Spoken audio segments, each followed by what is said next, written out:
Okay.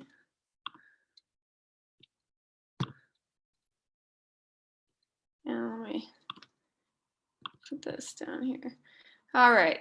We looking good? All right. So my goal tonight is really to just go over what it's like to be a doctor, things to think about in becoming a doctor, and also a dermatologist. I'm going to go through my pathway and kind of share how I got to there because it was a little bit different than other people might have been. So we'll just kind of kick it off. There we go. So just a little bit about me. I grew up in Albuquerque, New Mexico. I had no idea that I wanted to go into medicine. Nobody in my family was in medicine. My dad was the first person in his family to go to college. My mom came from a low income family with 10 kids. So I went to all public school for elementary, middle school, high school. And then I went to Arizona State University for college. And I chose that because I got a full ride scholarship. My parents weren't going to pay for it. I didn't want to have student loans. And so that's kind of how I ended up there. I'm sharing all of that just because when I was in high school and when I was younger, I didn't think that someone like me would ever go to an Ivy League institution. I just didn't think it was something really even available to me. People around me weren't doing it. It wasn't really anything in my worldview. And so I just wrote it off. I didn't apply to anywhere besides public state schools. And that was that. So I went to ASU and I thought I wanted to do biomedical engineering, and then I thought I wanted to do architecture and physical therapy. As many of you probably know, it's very difficult to decide what you want to do when you're new to all of it, and so it's okay to make a lot of different changes along the way. I finally landed at this new major that ASU had. It was called global health.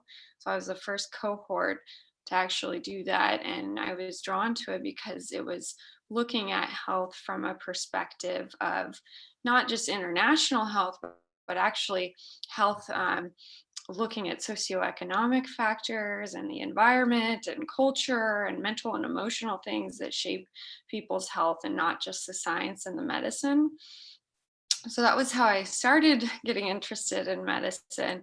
And then I did this research internship in Guatemala. And you can see us in the truck there on the right. I think if ASU saw that now, they'd probably cringe that we were all in the back of a truck. But during that experience, I was going into people's homes and interviewing them and doing these surveys. My Spanish was a lot better at that time. But when I was doing that, I was realizing that there was these big families living in really small homes with dirt floors and tin roofs, and they didn't have clean water. And I was like, oh my gosh, um, I just can't believe how privileged I am to have had a home and food and water and a supportive family and all these things. And it was just this really eye-opening experience for me. When you're in college, you haven't seen as much of the world. And at that moment, I was like, wow, I really have to do something where I can give back to other people, to share this privilege and opportunity that I've had in a way that's meaningful for other people. So that's how I decided to do medicine. I was late in deciding that, obviously. I started applying kind of towards the end of the time when you were supposed to apply. So I ended up doing it for the next cycle, and I took a gap year after college. And I think that that was really a great idea because it took a lot of the pressure off of applying, and it gave me time to get my application together since I was late in figuring it out. And I had this whole idea that my life was going to be over when I started med school. So I took that year to just try and do other hobbies and travel and do all this stuff. So I applied to med school and I got into Dartmouth.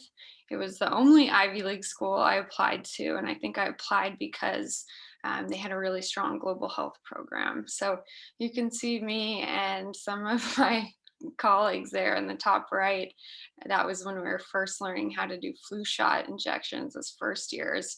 Um, but I loved my experience out there. And when I was in medical school, I also didn't know I wanted to do dermatology. And it was one of those things that we started our derm block and we started learning about the skin. And I was like, wow, this is so cool that they're able to notice all these subtle different patterns and textures and colors and use their eyes to diagnose things on the skin. And I loved it. It was like a moment where I felt like art was coming into medicine. And so I decided I wanted to do that late in my second year of med school, which is also a little bit later in the process. And so um, as I was figuring that out, I was worried because I'd never heard of dermatologists doing any work with underserved populations or global health. And so I literally Googled global health and dermatology, and this woman's name kept coming up over and over again. So I emailed her. Her name was Carrie Kaverick.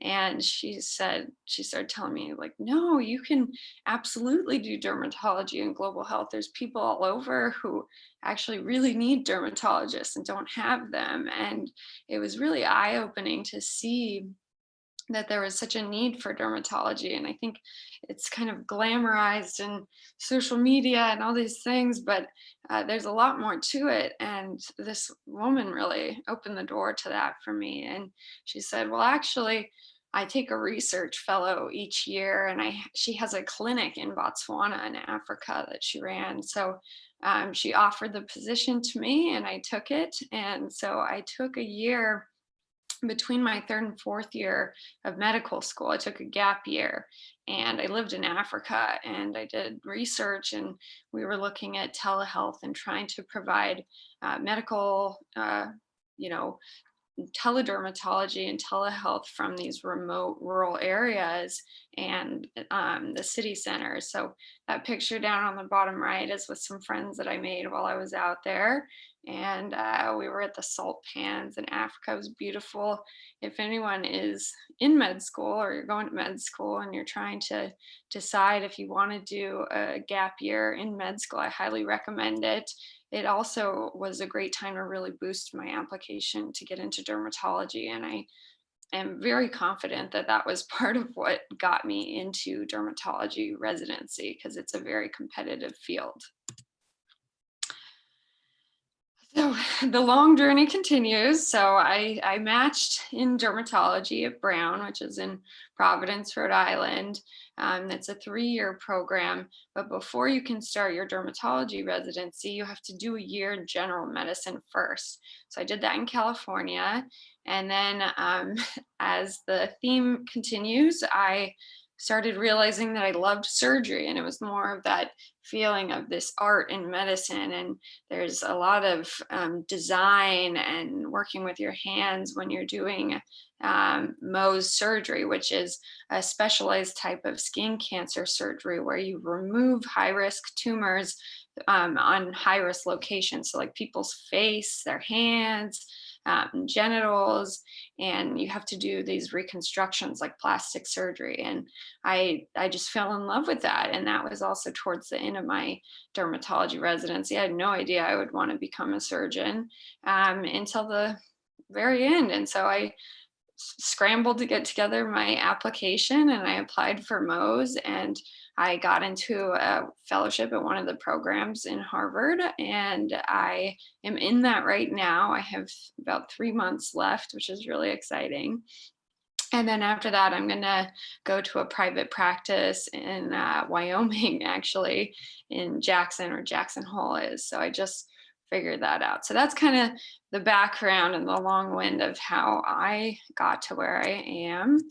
And now we can kind of shift gears. If you are thinking about becoming a doctor, some things that I think that you should think about and consider in making that decision. And this is a picture during my dermatology residency. One of our attendings was teaching us about how to use electrosurgery, and he was doing it with some raw steak there. So you never know what's going to come up. This is a picture of me teaching some of the nurse practitioner fellows how to do surgery. So, to start with the good things about being a doctor, the first thing is that it's a really stable career option. People are always going to get sick, they're always going to need doctors. You have a very specialized set of medical expertise that really isn't going to go out of fashion. I think about the pandemic and how a lot of people lost their jobs, and certainly things slowed down even for doctors, but we're right back in it and we're busier than ever. And I was never worried that I wouldn't have a job. And so I think that that's one thing that's really nice about being a doctor. The other thing is that there's a lot of options once you're a doctor. I think most people say, oh, you're a doctor and you just have to practice clinical medicine and see patients every day. And what I hadn't realized till I was even in it was that there's a lot more options. Once you get your MD, if you decide, seeing patients isn't really for me, you can actually do other things like do research, you can do consulting with companies, you can do clinical trials and work with pharmaceutical companies. Um, Really, the list goes on and on. Some doctors do legal work and act as expert witnesses on cases. The sky is really the limit. So that's something that's good to know if you're considering it.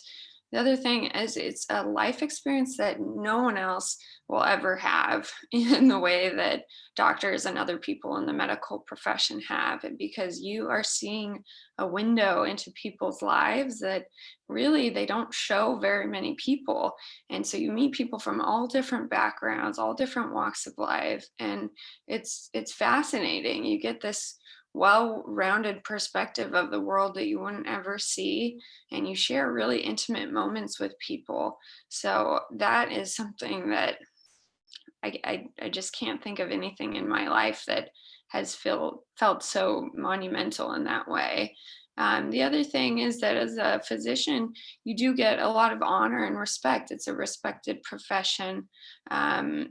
I think in this day and age, there is a lot of distrust of the medical community, and sometimes I feel like there is some of that towards doctors as well. But overall, there is a lot of respect that you get in in your position. The next thing, like I talked about, it's service to others. So you're going to feel fulfilled in what you're doing. You're bringing good, you're helping people. That's something that not everyone can say. And at the end of the day, you don't always realize what kind of things you've been doing. But then if you stop and think, you say, wow, I actually really saved some lives today, even in dermatology.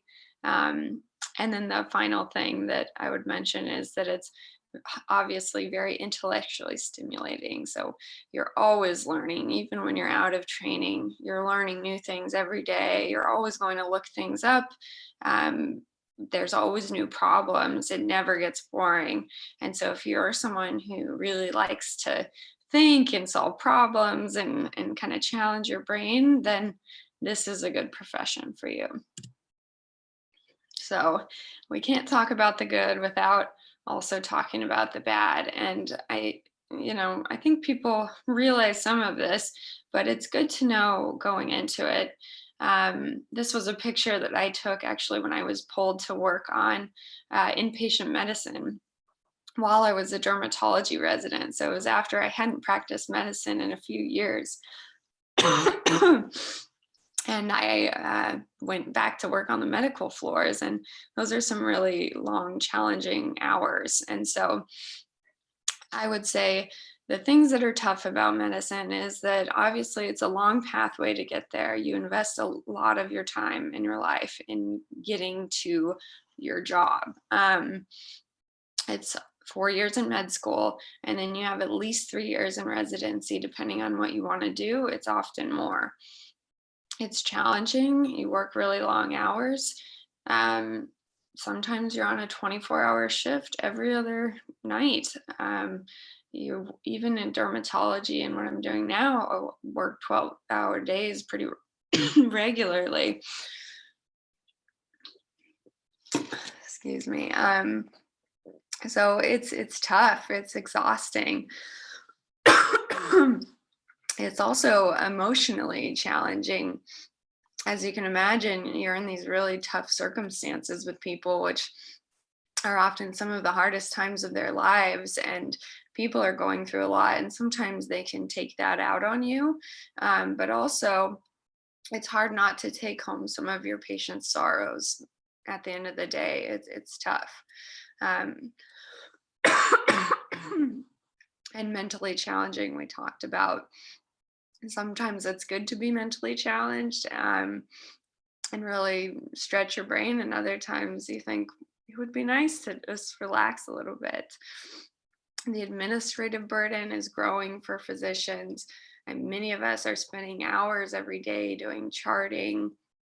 It's not all just, spending all this time with your patients, and a lot of it ends up staring at a computer screen and writing orders and writing notes.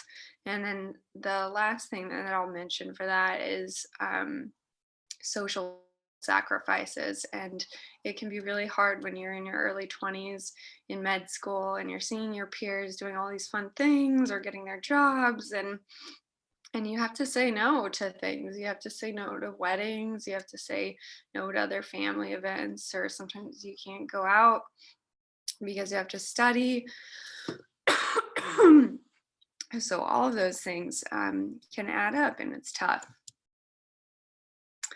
The ugly, I don't think it's horribly ugly, but there is a lot of debt that you get into with medical school. Um, you know, Anywhere from 200,000 to 400,000 is kind of the norm, and that can be kind of stressful. And most people say that you'll pay it off and it's not going to be too bad, and I'm hopeful that will be the case. I'm not really at that point yet. um, but it does hang over you, and it does make you feel like you're kind of tied to the profession in some ways when you have that hovering over you. um, what a lot of people are talking about lately are burnout rates. So physicians are becoming depressed, there's high suicide rates, and I think that's because of a number of things. The patients, like we talked about, bringing home their suffering with you and holding on to that. But also, sometimes it's tough if people are hurting and mad and exhausted and tired. A lot of times they take it out on you, and you got to have thick skin for that. And then there's also kind of this culture in medicine that we're really trying to change, where you're surrounded by all these really highly intelligent, high achieving people. And the norm is this kind of perfectionist norm of not admitting that you can make mistakes or do things wrong, and always feeling like you have to do more. And I think that that's probably one of the biggest parts of it. I mentioned the administrative burden, and then also the liability. And by that, I mean this fear that a lot of doctors carry of, am I going to get sued? Am I going to be in a malpractice case? And if not, just wondering about getting sued, but just feeling that responsibility on your shoulders, knowing that someone else's well being is at your fingertips, and that can be stressful. So, the point of me saying all of that is just to say that if you're considering a career in medicine, you should really, when you're at that point, when you're thinking, I want to do medicine, people are always asking me, well, what should I do now? Like, what are the things I need to do to get in? And you really need to stop and say, do I fully understand what this job is and what it entails? And so by that, I think you should look at your motivations. Why do you want to go into medicine? Is it because your family wants you to? Is there pressure because everyone in your family is a doctor? Is it you want some kind of prestige or money? Those are not good reasons to go into medicine, and it's not going to get you through the long path. If you want to go into medicine, you should really want to be in it for the right reasons of wanting to care for other people. Um, when you're thinking about medicine, think about, what are you ultimately wanting to achieve in your life? Think about, do you want to have a family with 6 kids? Do you want to have a lot of money? Are you really just wanting to do service? And all of those things you can kind of fit into a career of medicine, but it might influence your choice of what you do within medicine. Think about the other career options within medicine. So, how would being a doctor differ from being a PA or an NP? Um, there's a lot of people who are very happy going those routes, and it's less training. So, you're out a little bit quicker, and you still get to do a lot of the amazing things you get to do in medicine. I would say, um, they're great career options. And so I would recommend talking to PAs and NPs and see what they like about their jobs and what they don't. See if there's anything else that you would be happy doing that isn't medicine. And if nothing else can make you happy, then you should definitely do it.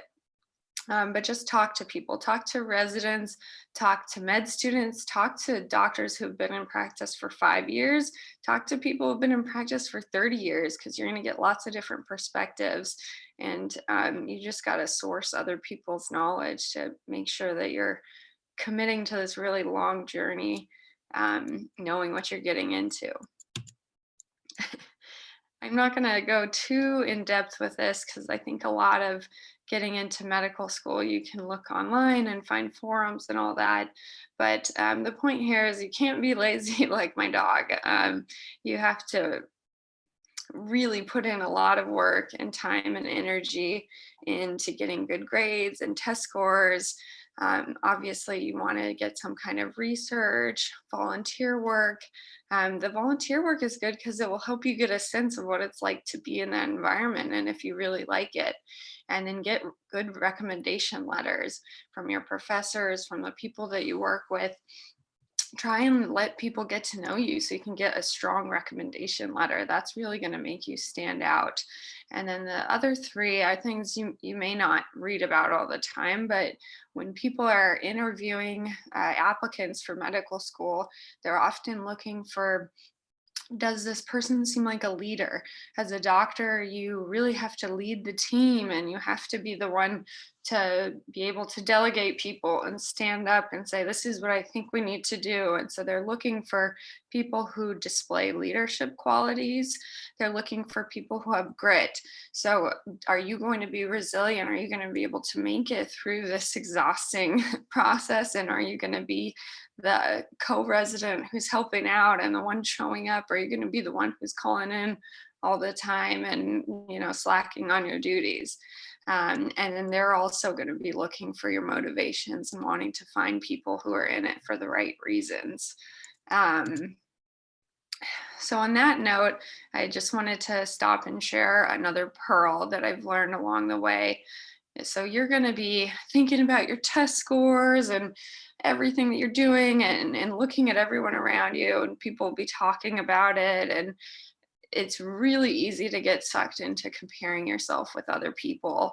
And when you're comparing yourself with other people who are the smartest, most amazing people, it can be really mentally challenging and unhealthy, because there's always going to be someone who's smarter, who's prettier, who's funnier, whatever it is.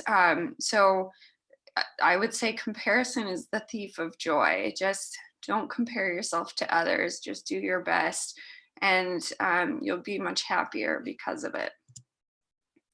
The next thing that I wanted to say is, don't forget to live a life that you're proud of.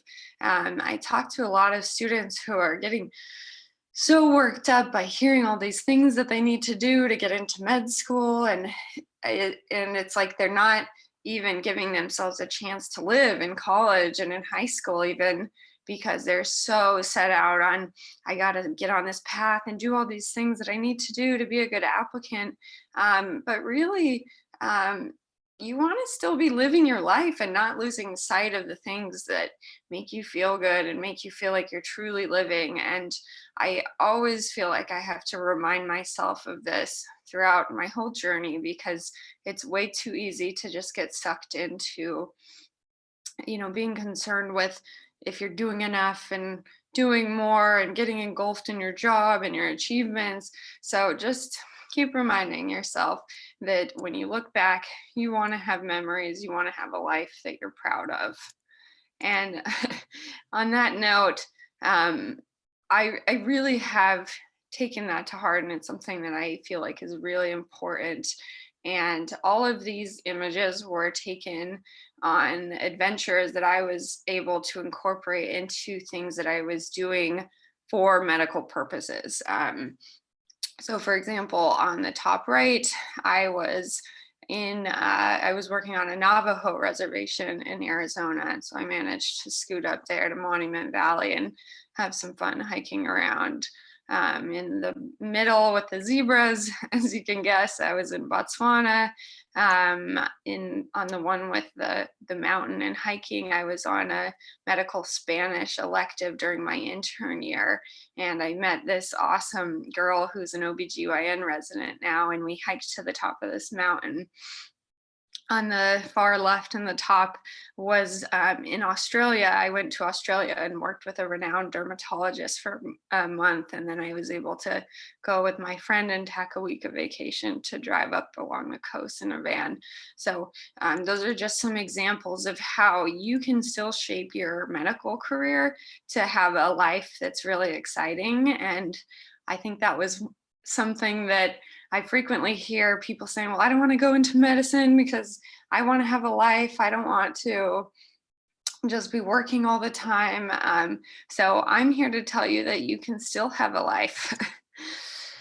So moving on to what it's like to be a dermatologist. We'll probably talk for about 15 more minutes and then we can go into questions. These are the reasons why I chose dermatology. It's highly visual, as I mentioned. It's so fun to be able to go to a party or be with your friends and people say, oh, what is this? Look at this. And you know what it is. And it's just a really incredible skill set to have. And I loved that part about it. It's also a huge variety. So you see patients of all different ages. You see all different kinds of conditions from acne, skin cancers, eczema. I'll go into that a little bit more. And it's a knowledge base where you are an expert on something. And some people like to be more of the jack of all trades where they're in primary care and seeing a lot of everything. And I really wanted to be a specialist in one thing. And so I liked that about dermatology. It also has more normal work week clinical hours. So for me, as you know, like living a good full life is really important to me. And I didn't want to be in the hospital all the time. And that's okay. I think you really need to take a hard look at yourself and say, what is it that you want? And it's been a great decision. I've been much more able to keep up with other friends and such because of the more normal hours. There's limited call. You do have to take call during residency, but a lot of times it's from home and you're answering calls and talking people through it, especially now with teledermatology and photographs. But you sometimes have to go in, and we do have some emergencies. And the biggest distinction also is we're primarily working in the outpatient setting, meaning seeing people in the clinic, whereas other specialties, you might be more with inpatients, with people who are hospitalized. And so determining which kind of type of population you like to work with more is a big part of the decision making when you decide what kind of doctor you want to be. So just so you don't think that dermatology is all glam, and I hope no one's planning on eating dinner right now, but you do see a lot of things that might gross people out. On the top right is a skin cancer. I actually see skin cancers like these all the time, especially now that the pandemic has been going on and people have been putting off coming in. Their tumors have been growing and we've been surgically removing them. In the middle is one of our dermatologic emergencies. It's a rash called Stevens Stevens-Johnson syndrome. And it's where someone takes a medication that their body reacts to, and ultimately all of their skin peels off, and it's life-threatening. And then more classic is acne down at the bottom. And I think sometimes people are like, oh, it's just acne, but you can actually really change people's lives by clearing up their skin, and it's an amazing feeling. So we do all kinds of different conditions. And these are the different types of things you could do. Even within dermatology, you can do lots of different subspecialties. So on the far left, that's where we're doing one of the Mohs surgeries and removing a skin cancer on someone's ear. In the middle, I have on the laser goggles because we do cosmetics. So fillers, Botox, lasers. There's some dermatologists who just do cosmetics. There's others who do a little bit of it sprinkled into their practice. And there's some people who don't do any at all and they hate cosmetics. So you can do whatever you want. In the middle, I'm with my mentor in the pediatric dermatology clinic. So you could work with all just kids. And then the complex medical derm, this is a rash basically that happened on one of the inpatient consults I was seeing, and that one was also life-threatening. And then beyond the clinical work, dermatology has a lot of amazing opportunities if you wanted to get involved in those. I've done a lot of research and consulting with medical device companies and startups. You can get into leadership, advocacy, public health. The group I'm with in the bottom right is integrative dermatology, so looking at different holistic types of approaching skin diseases. And then in the top right, you can get into skincare and media. There's a whole realm of dermatologists where you can provide commentaries and magazines and help develop skincare products or promote skincare products. You can become an influencer. So there's all kinds of avenues that you can take with dermatology. So my pearl is don't lose sight of what really matters. Keep reassessing your decisions and actions along the way and make sure they're aligned with your purpose. As you can see, there's all these different ways that you can be pulled in different directions. And if you're not actively thinking about it, you might just keep kind of going down the path and doing the next thing. And if you don't stop and take a second to survey the landscape and say, am I really doing what is in line with what I feel like is important for my underlying purpose, and then making the necessary adjustments along the way. So to sum it up, do the work up front to understand what the medical career and options are. Don't compare yourself with other people. Don't forget to live a life that you're proud of, and don't lose sight of what really matters. And I had to throw in the little tagline about don't forget to wear your sunscreen, because I did not when I was in high school and college, and I regret it now. So that is my PowerPoint. You can reach out to me on Instagram or email if you have any questions. And I think we will just open it up to questions now. I'll stop sharing. Okay, there we go. Awesome. I can read any questions that you guys want to put in the chat, or if you guys want to unmute and do it, just make sure you're, politely taking turns and not talking over each other. Sydney asked, what was the name of the program you did in Botswana? Oh yeah, that was called the Botswana UPenn program. It was a partnership with the University of Pennsylvania. And specifically, I was working on a project with TV white space with Microsoft, and we were using a kind of novel form of accessing the internet to try and provide telemedicine services. I actually had a quick question.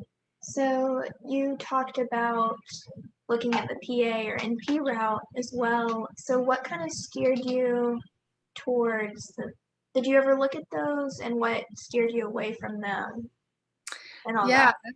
a great question. To be honest, I didn't look into it at all. And that's why part of my advice to anyone considering it would be you should look into it and you should know why you would choose one or the other. I think for me, I was just really naive and I didn't even really know that much about it as career paths.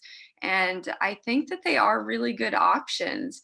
I think sometimes I'll hear physicians say, wow, it would be great to be a PA because they didn't have to go through as long of training. They still get to do really incredible work, and there's less liability because um, the doctor is the one taking the responsibility, kind of signing off on their actions. So there are a lot of perks for it.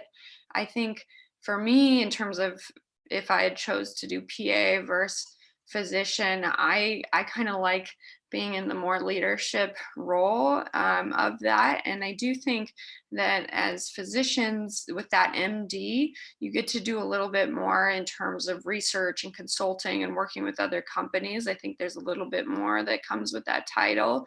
There's certainly PAs who do stuff like that though too, if that's something that they want to do.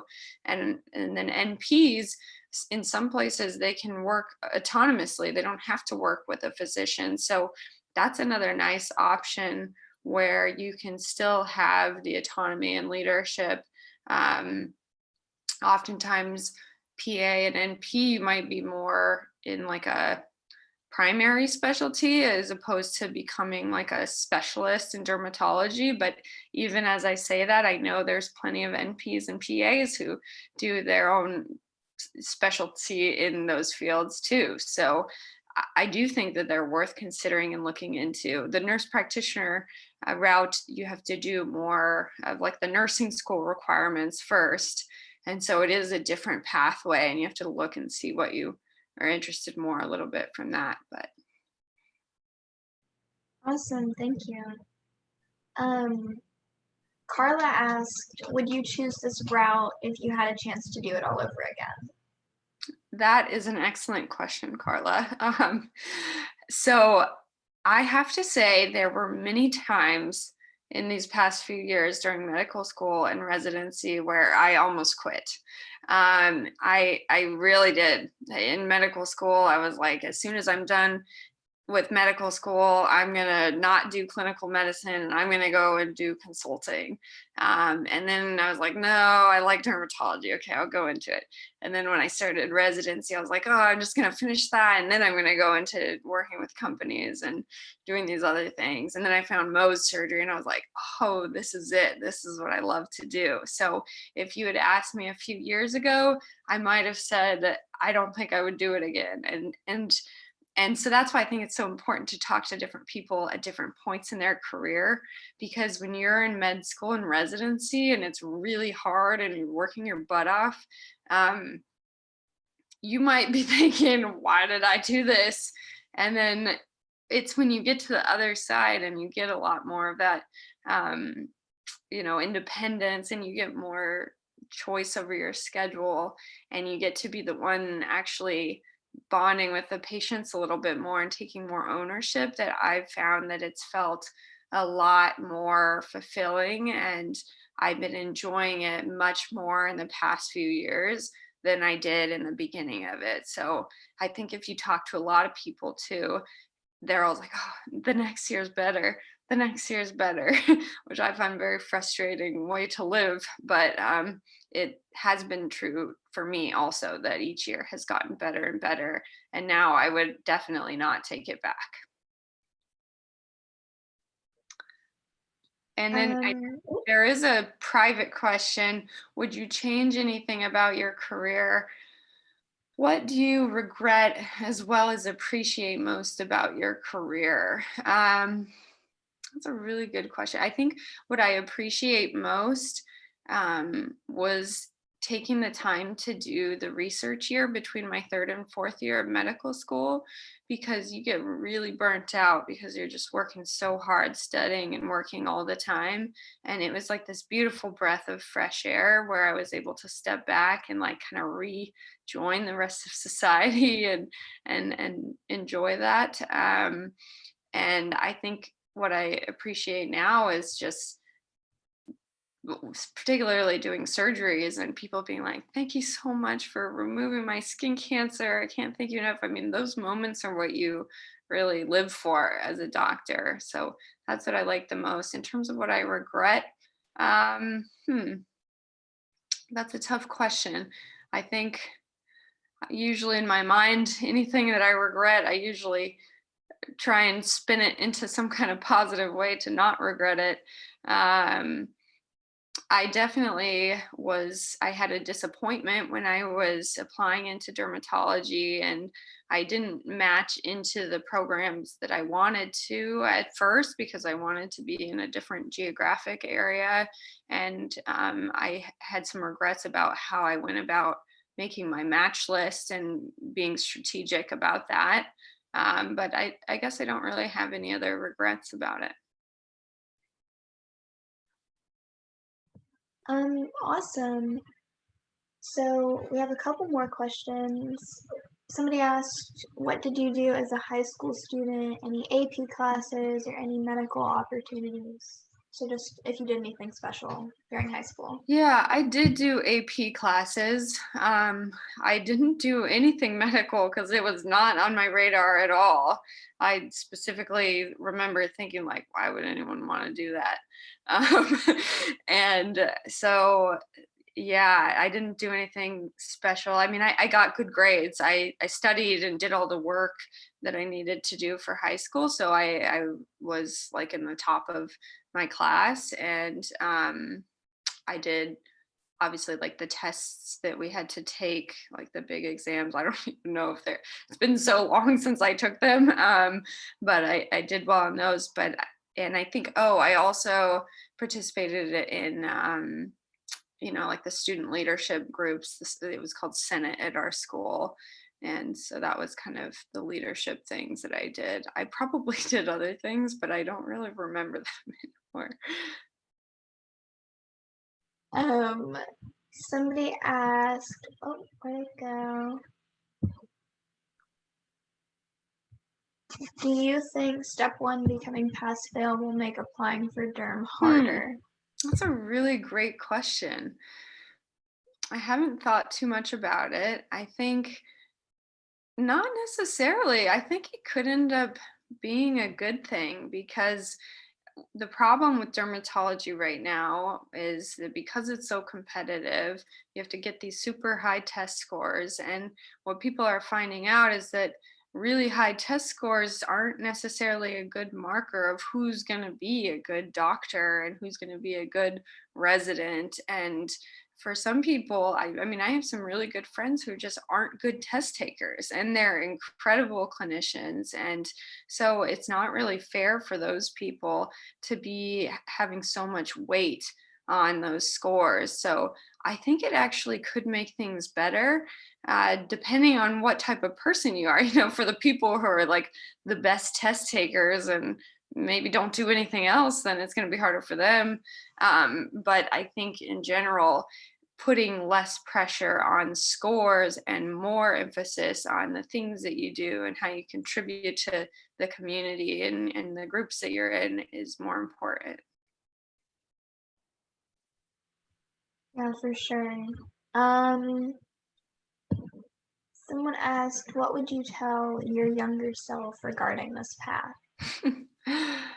I think similar to what I was kind of sharing with you guys, I think I would tell myself that you will still have a life. I really, when I first got into med school, I really thought that my life was going to be over, and that's partly why I took that gap year. I did all these other hobbies and traveling, and I was like, all right, this is the end. And then once I got into it, I realized like, oh wait, this is still my life. You're always going to make your life what you want it to be. And I think I would just tell myself not to be as hard on myself and just go with a process and expect that you're going to have failures along the way and you can't be perfect and not get too bogged down in those things because life is too short and life is sweet. Awesome. Really quickly, while anybody else wants to ask another question in the chat or anything, Sahar just asked if you could repeat the name of the Botswana program. Oh yeah, it's Botswana UPenn. Awesome, thank you. Yeah, and I'm reading some people's private messages to me. Thank you if you're listening. They're all really kind, nice messages. I think there was one question about what advice can you give to a non-traditional applicant who has a low GPA to get into medical school in USA and Canada. So if your grades aren't very good, I think, the non-traditional part isn't really a deal breaker. I think the trend is that med schools actually like to see people with non-traditional pathways. You're going to stand out if you have a non-traditional pathway and you have a story. I think sometimes they're kind of like, oh, another person who did biology or something. Not that there's anything wrong with that either, but I think being non-traditional is definitely not a negative part at all. I think in terms of the GPA, you just try and in your application, you want to try and somehow provide explanation for why that might be. If you have a good explanation, you want to try and change those grades or see if you can retake them or anything like that if they're really bad. And then if they're just kind of mediocre, then try and boost your application with other things that really stand out. It's all about just trying to maximize as much as you can. So if you don't have good grades, but maybe you've done incredible work being a leader of some organization or something that you started or something that you brought to the world, that means a lot to people. It's not all about grades, but you have to show that. The other question was, do you recommend DO schools or going abroad, such as Australia, Ireland, or Caribbean? What's your opinion on this? Um, so yeah, going to a DO school is also a great option.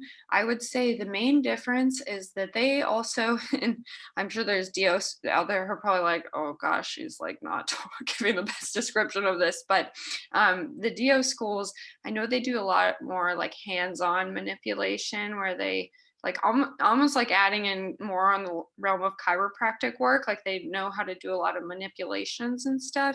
So if you're doing primary care or ortho, or if you're just a little bit more into that broader realm of medicine, I think DO is a good route to go. Traditionally, there's this idea that the DO schools are like this lower tier than MD schools. And I think there's a lot of push to try and change that because the DOs can get into the same residencies as the MDs. They're just as good. They have great training. And I know a lot of fabulous DOs, but I would say that that is something that you might experience as a DO is people thinking that towards you. I know there was a lot of things this year that even came up with DOs feeling like they've felt offended that people haven't respected them as much or things like that. Um, it might come into play a little bit if you're trying to go into a really um, competitive specialty. Maybe you might find that it could be a little bit harder because maybe your home program doesn't have a dermatology program or something, and they can often help you get into slots. But I also know people who are DOs in dermatology residency who did it. So I think it's really just about if you actually like that type of work more, going that route. And then in terms of the abroad stuff, I mean, I love doing anything abroad. I think it's a great way to just get even more robust experiences while you're doing other things. In terms of like actually going to medical school there, I don't know a lot about how hard it is to then get into residency in the US. My hunch is that it could make it harder to get a residency spot. But one of my co-residents in my derm residency did med school in Ireland and came from Ireland, and he was fantastic. And I knew a few other people like that. So it could be a nice opportunity and it could be cheaper too, depending on where it is. I know a lot of times those aren't as expensive as the US medical schools. And if your options are Caribbean med school or not Caribbean med school, I would say go to the Caribbean med school. Why not? you could have a great experience being out there. And also, if you are really motivated, just do great work while you're there, and then you can still have a lot of options in terms of getting into residency slots. If you work hard, I think anyone could make it happen. What else do we have? I see another private question. Are there any pre-med majors that you would recommend over others? I would recommend doing whatever you're most interested in, because whatever you're interested in is whatever you're going to enjoy doing. You're going to be better at it. You're going to get better grades. You're going to be happier, and you're going to be better able to talk about those experiences when you get to your interviews. Certainly, it can be easier if you do a sciencey kind of major, because a lot of the overlap with the pre-med classes. So I did sometimes feel like when I was in college, I felt like I was taking a lot more classes because I was doing the pre-med and I was doing these separate global health things, but I wouldn't take it back, and I wouldn't waste any time doing something just to do it. So I would just pick one of the ones that you like. Someone asked if you had any studying tips or tips on staying focused. Yes, I've had a lot of time to think about studying and hone those skills. I think that my first tip is to just be aware of what your own study style is. Because, for example, in medical school, we had lectures that were in person, but they were also recorded. And I started realizing if I went to the in person ones, I can't pay attention when I have all these other things around me. When someone's just talking, I zone out. And so it'd be like I would still have to come home and then relearn all that stuff. So I just wasted an hour sitting there. And so what I started doing was just listening to those lectures on like double speed to get the gist of it. And then I could focus more of my time on the visual written stuff, because I know that that's what I'm good at, is reading it and writing it down and doing that. And so just don't waste your time doing things that aren't working for you. Also, pair your studying with other activities. Sometimes that active pairing helps you to kind of remember where you were, what you were doing when you were doing it. If you're realizing that you're getting tired and it's not working, don't just keep trying to beat it in and keep going. Use that time to take a break for yourself and exercise or do something that's going to make you feel better. And then you can go back, and you probably didn't actually even waste any time, because now you're going to like be able to remember this stuff. Those are kind of just general study tips. I never was that great about being able to study with other people. I felt like sometimes that would help when I couldn't use my brain very much anymore. But most of my studying, I liked individuals. So just learning, but other people had to be with other people to study. And I would say also, the studies show that the best way that you learn is by like taking quizzes and taking tests, which is part of why we get tested so much in medicine. It's not always just to see how you're doing, it's actually part of the learning process of getting tested. It puts it into your memory. So do lots of quiz questions. That's probably going to be the best way to like really solidify it. Awesome. If you don't have any more private chat questions, are you okay with that being our last one, just so we don't go Yeah. too far over? Yep. There's one more private question about what AP classes I took in high school. I think I took math and English, and that's about the extent of what I can remember what the math class was. I think it was, I don't know. I'm not even going to try and remember. It was one of the calculus classes or something, but it was nice not having to take it when I got to college. So, yes, that's it. So, thank you everyone. I hope that was helpful. I have one quick question, if you don't mind. Sure. Yeah, so how did you approach finding mentors within dermatology? That's a really brilliant question. Um, You know what? Never underestimate the power of just emailing someone or a cold call. Like if you don't have someone you know to give you, obviously, first choice is have someone you know introduce you to them because people are always going to respond more if they have, this personal touch added to it. So that's the first option. Second option, when you reach out to someone that you think could be a mentor or you need their help or whatever, um, approach them from a very polite way of saying, wow, I really respect your work. I saw that you've done all these things. These are things that I'm interested in. I really admire you, like things that make people feel good to hear, and say, I would love to hear more advice about this, or I'd love to help you on any projects that you have or research you have. Sometimes if you pair it with like, I'll help you do something, or I want to do work. But I always felt really nervous about just emailing people.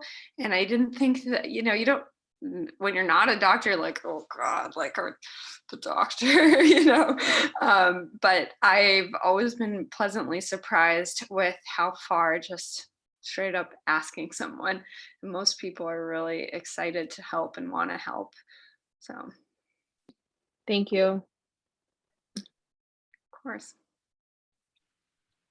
Okay. I think we'll start wrapping it up. Really quick about the certificates. I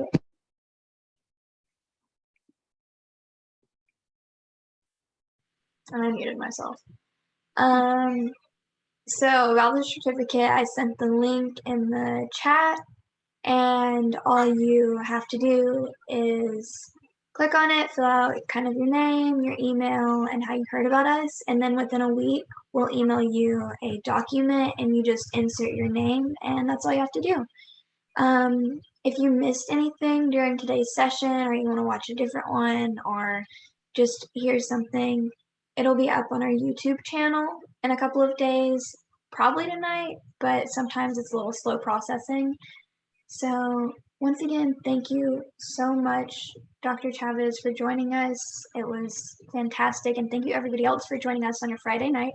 And make sure to tune in next Friday and to get another certificate. So that's all I have. All right. Thanks, everyone. Thanks for all your sweet comments, too. I'm reading them. So thank you.